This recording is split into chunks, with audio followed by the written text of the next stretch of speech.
Bonjour et bon début de semaine, bienvenue dans les matins de l'ENEIC, bien sûr, ce rendez-vous quotidien, et je suis ravie de vous retrouver comme chaque matin. Et ce jour, ce lundi, nous serons avec Patrick Caram, ancien délégué interministériel à l'égalité des chances des ultramarins sous la présidence de Nicolas Sarkozy, et aujourd'hui il est président du Conseil représentatif des Français d'outre-mer, c'est-à-dire le CREFOM, et on parlera de ce CREFOM dans un instant. Je serai également avec Gabriel Debré et Jib, vous savez, il était déjà venu sur notre plateau, Jean-Yves Bertogal, pour parler de l'association Ombre et Lumière et de cette cérémonie qu'ils organisent le 11 novembre. Il y aura bien sûr aussi votre rubrique Vini Festival.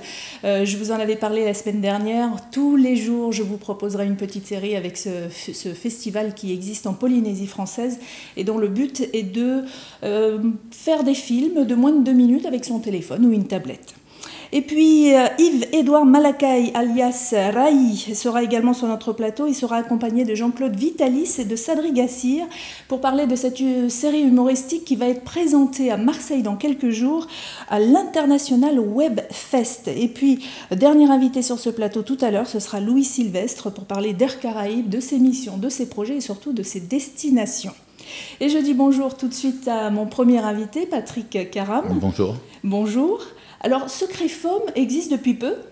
Oui, il a été créé le 31 janvier 2014 avec le ministre des Outre-mer, Victorin Lurel, et d'ailleurs chez Victorin Lurel, au ministère de l'Outre-mer. Il a été créé par 28 députés, sénateurs, présidents de régions et départements d'Outre-mer, 130 associations et quelques 80 personnalités de l'ensemble des Outre-mer. C'est un véritable instrument aujourd'hui que nous avons de rencontre à la fois des Outre-mer, de l'Hexagone et des Outre-mer, mais aussi un instrument de lobbying important. Nous travaillons directement avec le président de la République que nous avons vu 2 fois. Nous travaillons aussi avec ses ministres. Nous essayons de mettre en place des politiques publiques qui sont favorables aux Outre-mer, des politiques publiques qui peuvent changer la donne. Et l'un de nos programmes, chantiers phares, est l'égalité réelle. Égalité réelle, on veut pouvoir accélérer aujourd'hui ce qui se fait, c'est-à-dire le rattrapage des Outre-mer par rapport à l'Hexagone. Ça s'est arrêté avec la crise en 2009. Avant, pendant 20-30 ans, nous avions un rattrapage avec un différentiel de revenus par habitant qui progressait chaque année. On l'expliquait notamment par les transferts sociaux qui progressaient, mais ça s'est arrêté en 2009. Il faut aujourd'hui que l'on puisse reprendre le chantier de sorte que, par territoire, on ait un plan qui permette de garantir cette évolution, qui permette de garantir que chaque territoire, c'est pas une égalité des chances, c'est une égalité réelle. Ce n'est pas une égalité des chances, c'est un autre sujet, l'égalité des chances, mais qui permet de garantir à chaque territoire une progression du revenu par habitant supérieure à la moyenne nationale, de manière à combler le trou. Aujourd'hui, en moyenne, nous avons un revenu par habitant inférieur de moitié à l'Hexagone, inférieur à moitié. Il faut pouvoir fixer à l'État un cap, une obligation de résultat. Les moyens, ce seront des moyens que décideront ensemble le gouvernement et les collectivités, mais une obligation de résultat sur un résultat. C'est un rattrapage. Alors c'est difficile, hein, parce qu'il y a certains qui sont sous le statut de POM, pays d'outre-mer, d'autres territoires d'outre-mer, TOM, et puis il y a ces fameux départements. Donc comment faire Vous avez compris la complexité de notre tâche. Outre le fait qu'on intervient aujourd'hui dans un schéma économique très compliqué, très complexe, et donc demander des efforts supplémentaires au gouvernement, c'est compliqué, mais on a bon espoir d'y arriver avant la fin du quinquennat de François Hollande. Il y a cette difficulté juridique. Sur les DOM, nous savons qui a la compétence, c'est l'État sur un certain nombre de domaines, une compétence qui peut être ensuite discutée, partagée avec les élus locaux. Sur les POM, il y a une très grande autonomie qui dépend d'ailleurs des territoires. Saint-Pierre-et-Miquelon, c'est comme un département, il n'y a pas de différence ou très peu de différence avec un département, mais quand vous parlez de la Polynésie, quand vous parlez de Nouvelle-Calédonie, là vous avez des compétences locales extrêmement fortes.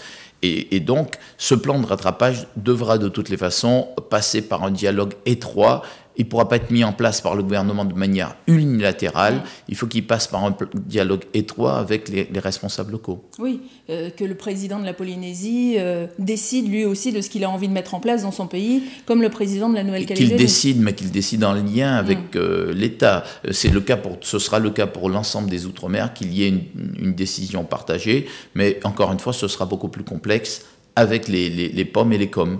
Alors, simplement, sur cette question-là, soyons clairs. Aujourd'hui, nous avons des politiques économiques différenciées suivant les territoires. Ce que nous voulons, nous, aujourd'hui, viser, c'est ce qu'on appelle l'égalité économique, c'est ce qui manque aujourd'hui, c'est ce qui bloque aujourd'hui, c'est le plafond de verre auquel les Outre-mer doivent s'affronter aujourd'hui. Ce plafond de verre-là, il faut qu'on trouve des voies et moyens d'avancer. Par rapport au niveau de vie, là-bas, absolument. On a plus ou moins les mêmes salaires qu'ici, sauf que le niveau de vie ici est plus bas, donc logiquement on sort un petit peu mieux. Enfin, donc, vous n'êtes pas en Polynésie, le niveau de vie là-bas est plus bas, pas ici. Ça dépend. Le niveau de vie par habitant est plus élevé en moyenne nationale dans l'Hexagone, et suivant les territoires d'outre-mer, il y a une variation. Par exemple, la Nouvelle-Calédonie, le revenu par habitant avoisine 80% du revenu national.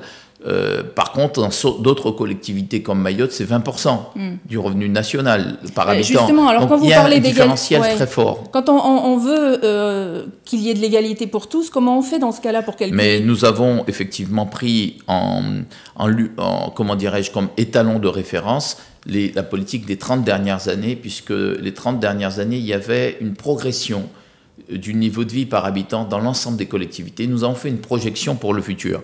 Et bien évidemment, il n'y aura pas un plan globalement pour l'outre-mer, il y aura un plan par territoire, c'est-à-dire que chaque territoire aura un différentiel de rattrapage avec des taux de rattrapage différenciés pour être réaliste. Alors, vous allez commencer par quel endroit? Est-ce que vous commencez d'abord par les départements? Il faut que le plan et les obligations doivent être globales, c'est-à-dire dans chaque département, nous avons, avec des experts économiques importants, nous avons créé, nous sommes en train de finaliser ce plan. On va essayer de le faire partager par l'ensemble du gouvernement, par le président de la République. Ce sera l'objet du débat et du dîner que nous aurons le 21 novembre, puisque le 21 novembre, nous organisons notre premier dîner, le premier dîner du CREFOM à l'hôtel de ville avec le président de la République. Il sera présent. Mon discours portera sur l'égalité réelle et il devra nous répondre sur cette égalité réelle et sur ce plan concret que nous aurons transmis au préalable à ces services et que nous souhaitons voir prendre. Nous aurons ensuite des interventions sur d'autres domaines qui tourneront autour de l'égalité réelle, mais le premier discours, le discours structurant, c'est l'égalité réelle économique en passant par ce revenu par habitant qui nous semble important. Alors vos missions, bien sûr, c'est défendre les Outre-mer, on a bien compris. Donc vous allez organiser ce dîner. Vous n'allez pas donner la priorité à un département ou à un autre. On a bien compris que vous avez envie de balayer tous les Outre-mer quasiment en même temps. Il faut juste que chacun réagisse aussi en fonction de son territoire. Il faut être très clair. Nous avons au CREFOM l'ensemble des territoires. Les parlementaires de l'ensemble des territoires sont au CREFOM. Imaginez que si on devait favoriser telle ou telle collectivité, tel ou tel département sur tel ou tel autre, ça poserait un problème politique majeur. On ne peut pas d'un côté réclamer plus d'égalité et dans le traitement quotidien qu'on en fait, aboutir à un déséquilibre. Non, on va travailler de manière linéaire, mais simplement les plans qui devront être mis en place ne pourront pas être linéaires. Ils dépendront des territoires, ils dépendront aussi, quand il y a une forte autonomie du pouvoir politique en place. Ils dépendront aussi, les variations dépendront du niveau. Par exemple, Mayotte n'atteindra pas l'égalité réelle économique en même temps que la Guadeloupe, la Martinique, la Guyane, etc. Parce que Mayotte a un différentiel beaucoup trop important. Donc il faudra prendre en compte, et on n'a pas le choix, il faudra bien prendre en compte en réalité la situation actuelle, les perspectives de progression, ce qui a été fait dans le passé pour pouvoir bâtir et proposer ce plan. Le CREFOM, ce n'est pas un service public, hein, ce n'est pas monsieur et madame tout le monde qui vient vous voir, c'est les pays qui travaillent avec vous, les départements qui travaillent avec vous, les territoires. Oui, il faut lever tout de suite cette ambiguïté. Nous sommes composés effectivement d'élus, mais nous ne faisons pas le job des élus. Nous n'allons pas et nous ne nous substituons pas aux parlementaires qui sont chez nous. Nous les appuyons quand ils le demandent. Nous avons pu le faire sur l'île de la Réunion. Nous ne nous substituons pas aux associations. Donc nous saisir pour demander des interventions sur les congés bonifiés ou d'autres sujets, ça n'est pas l'actualité du CREFOM. C'est aux associations à faire ce job-là. Parce que imaginez si on venait et qu'on voulait tout faire, vous imaginez ce que pourraient penser les uns et les autres. Ils pourraient penser qu'on serait en logique de prendre leur place. Non. Et pour parler et pour revenir à ce dîner du CREFOM, c'est le premier. On avait deux choix. Soit un choix très élitiste. On invite une élite, et une élite strictement. C'est un peu ce que fait le CRIF. Le CRIF, pour rentrer au dîner du CRIF, il faut d'abord être invité. Deuxièmement, il faut payer par personne 450 €, et il n'y a pas plus de 2 invitations par famille. Ce n'est pas le choix que nous avons fait. Nous avons dit qu'il y aura l'élite, il y aura le président de la République, il y aura un certain nombre de ministres, il y aura des personnalités de la vie nationale française et d'outre-mer. Des décideurs économiques aussi. Des décideurs économiques seront aussi présents. Mais nous voulons aussi nous assurer de la présence des associations. Nous voulons aussi nous assurer de la présence des, des gens qui voudraient venir. Et nous avons prévu une catégorie sympathisants. Ceux qui sont membres du CREFOM ont un tarif divisé par 2. Et nous avons fait un tarif très modéré. Je vous ai dit, le CRIF, c'est 450 € par personne. Nous, la salle centrale, c'est 75 €. Et la salle qui est presque centrale, mais il n'y a pas de différence. Il faut bien mettre dans la tête de nos compatriotes qu'il n'y a pas de différence. C'est 50 € pour les membres sympathisants du CREFOM, parce qu'il nous semble important d'ouvrir cet événement le plus largement possible, ne pas réserver cet événement à une élite.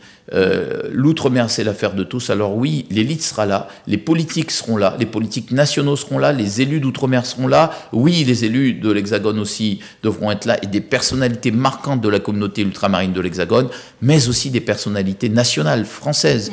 Parce que tous ceux qui œuvrent aussi au niveau des outre-mer, que ce soit ici ou ailleurs, absolument. Et qui sont de passage, par exemple, à Paris. Mais absolument, et le CREFOM ne peut pas être réservé à une petite élite. Il faut être très conscient aujourd'hui qu'il y a une demande des uns et des autres de s'approprier un outil qui finalement leur appartient, même si les missions de cet outil sont des missions d'intérêt général et donc collectives. C'est un outil qui appartient aux uns aux autres et qu'il appartient aux uns aux autres de s'approprier. Ce premier dîner est important. Voilà. Les associations d'ultramarins, sans qu'elles s'occupent réellement, par exemple, d'un pouvoir, je sais pas, économique ou politique, peuvent aussi venir. C'est l'occasion de découvrir le CREFOM. Mais beaucoup d'associations ont déjà pris leur place au dîner du CREFOM. Beaucoup de personnalités ont déjà pris leur place au dîner du CREFOM, je parle d'ultramarins, mais aussi des personnes qui sont de simples sympathisants, qui n'ont pas d'association et qui ont souhaité être présents et témoins de ce grand événement. Alors c'est vrai que nous aurons une partie politique importante. C'est un dîner politique, c'est pas un dîner. On vient pas simplement pour s'amuser, pour être ensemble, etc. C'est un dîner politique avec des demandes politiques extrêmement importantes sur lesquelles nous attendons des réponses importantes. Mais il y aura de la part du président, de la part de ses ministres, de la part de l'opposition, puisque l'opposition va venir. Nous avons déjà reçu quelques adhésions importantes, et aussi bien de la droite centriste que de la droite UMP. Donc pour s'inscrire à ce dîner, les inscriptions sont déjà ouvertes. Hein, il faut aller sur le site du CREFOM. CREFOM, c'est le Conseil représentatif des Français d'Outre-mer. Vous tapez sur Google CREFOM et vous allez sur le site internet du CREFOM et vous avez effectivement la possibilité, d'abord pour ceux qui voudraient, associations, élus ou sympathisants, prendre leur adhésion CREFOM, c'est 10 €, la possibilité de le faire. Ceux qui veulent ensuite aller au dîner peuvent aller dans la salle qui est juste à côté de la salle centrale, c'est 50 €, et j'invite nos compatriotes à aller dans cette salle. Inutile de payer 75 €. Certes, il y aura le président de la République, mais on le voit tout aussi bien dans la salle à côté. Et puis, le président de la République, nous aurons un temps d'échange avant, puisque nous souhaitons que les invités arrivent vers 18h30. De 19h à 20h, il y aura un cocktail dans une salle annexe. Dans cette salle annexe, les gens seront debout, pourront parler, approcher les personnalités, approcher les élus, approcher les politiques, idées, tout ça. approcher les politiques, les voir, discuter avec eux. Donc il y a ce cocktail-là. Et ensuite, dans 2 autres salles, c'est les 2 salles où nous avons ouvert les inscriptions. Ils seront assis. Il y aura bien sûr un temps de divertissement. C'est une force aussi de l'outre-mer que d'être capable de mettre en place des cultures polynésiennes. Il y a des groupes polynésiens, il y a des groupes mahorais, il y a des groupes antillais, réunionnais, comment dirais-je, de Wallis et Futuna et de Nouvelle-Calédonie. L'ensemble des outre-mer sera très présent, très représenté. Et puis la banane aussi. C'est un des éléments structurants de l'économie de certains pays, les Antilles notamment d'outre-mer. L'UGPBAN est un des partenaires de notre dîner. Nous aurons donc à ce dîner-là un temps de divertissement, mais aussi un temps politique qui va être fondateur. Ce sera une première, et moi je souhaite dire à nos compatriotes d'être extrêmement vigilants sur ce que nous allons pouvoir prendre comme décision. S'ils veulent être là, ils sont les bienvenus, simplement les places se remplissent très vite, il faut qu'ils le sachent. Nous avons réservé des places aux ministres et des places pour des parlementaires. Le principe est que à ce dîner, on puisse avoir cette représentation nationale forte. Mais moi, nous avons souhaité au bureau du CREFOM de faire du CREFOM un outil aussi populaire. Et c'est pour ça que nous ne l'avons pas restreint ces places-là à l'élite. Voilà, et on vous redonnera bien sûr toutes les adresses du CREFOM, que ce soit sur Facebook ou sur le site web. Et puis la date de ce dîner, on vous le rappelle, ce sera le 21 novembre prochain. Et dépêchez-vous pour vos inscriptions. Merci Patrick Karam. Revenez quand vous aurez un chantier de terminé pour nous en parler. Nous avons déjà bouclé un certain nombre de chantiers, mais c'est inutile, nous ne communiquons pas de manière conséquente systématiquement. Il y a un élément que je souhaiterais signaler à nos compatriotes et qui nous soucie énormément, c'est le phénomène des Français convertis qui partent faire le djihad. C'est 20% de ceux qui combattent aujourd'hui en Syrie et en Irak sont des Français convertis. Et parmi ces Français convertis, vous avez des ultramarins. Vous avez aussi des ultramarins musulmans qui ont redécouvert une certaine forme extrémiste et qui finalement penchent et sont allés faire le djihad. Il faut absolument avoir un programme. Moi, c'est un appel que je veux lancer aux familles. Je veux dire aux familles aujourd'hui, quand vous avez un enfant, et on s'adresse là à des jeunes, parfois de 14, 15, 16 ans, des adolescents qui sont pris en charge par des djihadistes, des sites internet qui émettent directement de la Syrie. Quand vous sentez que son comportement change, quand vous sentez que brusquement ils arrêtent de serrer la main des femmes, quand vous voyez qu'il arrête de se comporter comme il le fait, il change complètement de cercle de vie, commencez à vous interroger. Souvent, aujourd'hui, nous avons une conversion et un passage de djihad qui se fait très rapidement. Moi, je vous invite à appeler un numéro vert qu'a mis en place le gouvernement. C'est le 0800 005 696. Ce numéro vert sert à 2 choses. Pour ceux qui ne sont pas encore partis, c'est aider les familles. Les directeurs de cabinet des préfets de département mettent en place une cellule sociale pour aider les familles à parler aux gamins et à empêcher que des gamins n'aillent se pervertir dans un conflit qui n'est pas le leur. Et deuxième chose, pour ceux qui sont partis, moi j'appelle les parents à prévenir. Parce que ceux qui sont partis, s'ils reviennent, peut-être qu'ils ne feront rien.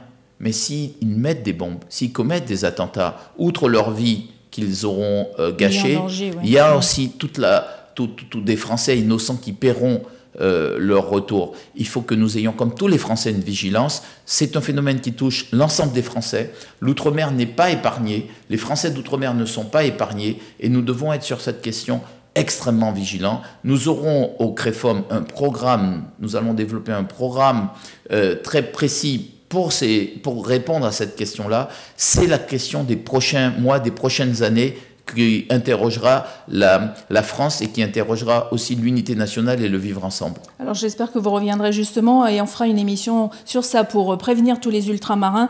Et on redonne le numéro vert 0800 005 696 si vous êtes en train de vivre ça. Merci encore. Merci Patrick Karam.